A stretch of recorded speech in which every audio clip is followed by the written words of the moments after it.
America is aging. By 2030, all baby boomers will be 65 or older, marking a significant demographic shift.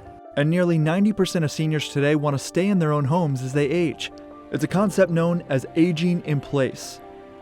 But most homes aren't designed for aging bodies. Steep stairs, high cabinets, and slippery bathrooms can create hazards. It's estimated that about 10% of American homes are not considered aging ready.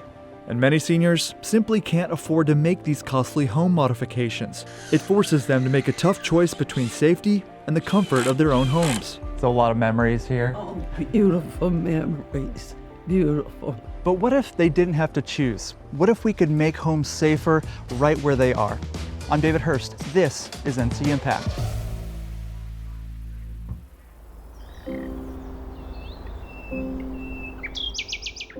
Cornelia Powers has lived in her Greensboro home for 68 years. So this is your family home. Family home, What yes. does this home mean to you? Everything. I love this home. The family wall in her living room tells the story of generations who have called this place home.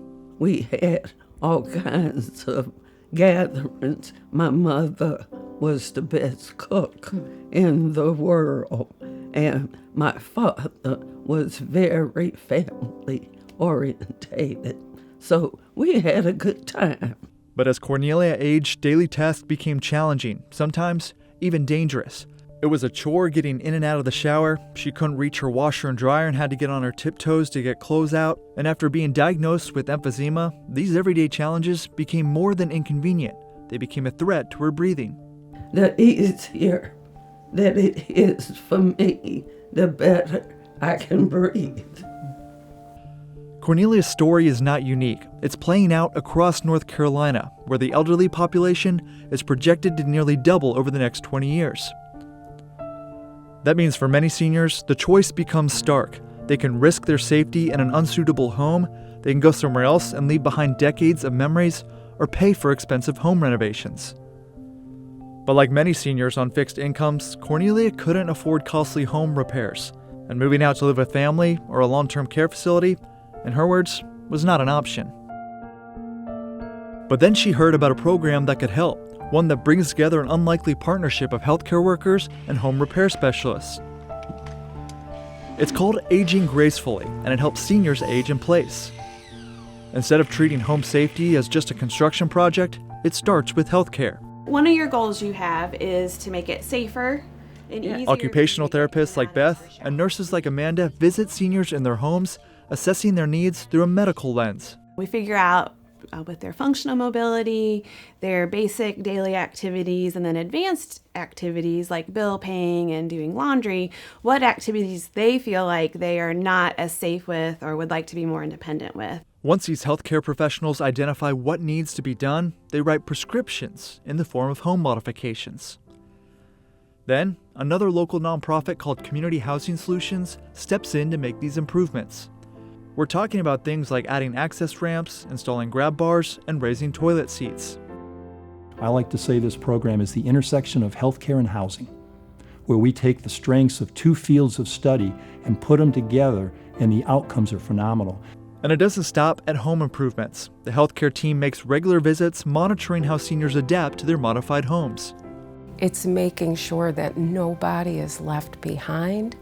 It's making sure that everyone has the opportunity to live at home for as long as possible to achieve the most optimal health outcomes that they can, and ultimately not have to spend time in the hospital, not have to experience depression, not have to experience fear being in the home. But we want to equip people to live confidently and boldly at home. So David, this is in our warehouse, this is our operations central or command control, Okay.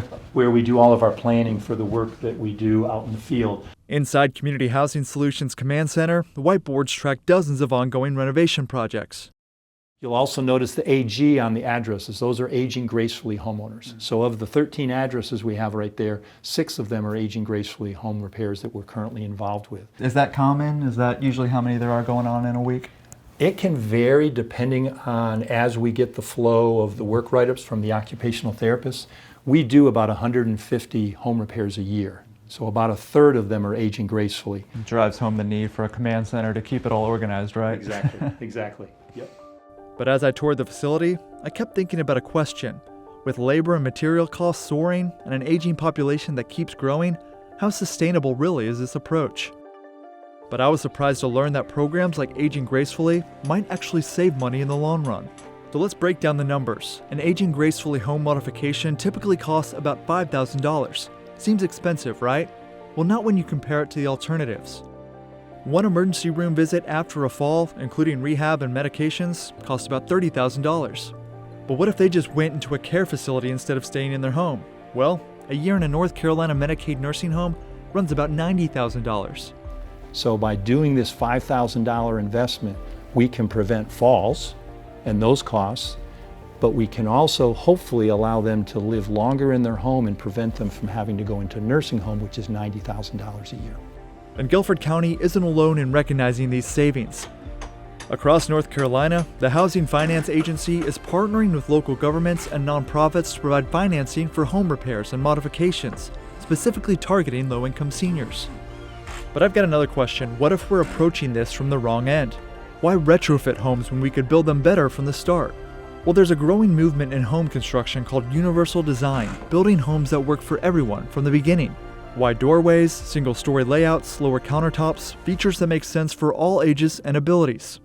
But despite growing awareness, most new homes aren't built this way. Without enough market demand, builders stick to the more traditional designs. But some cities are taking action. San Antonio, for example, now requires all new homes built with city funding to follow universal design principles.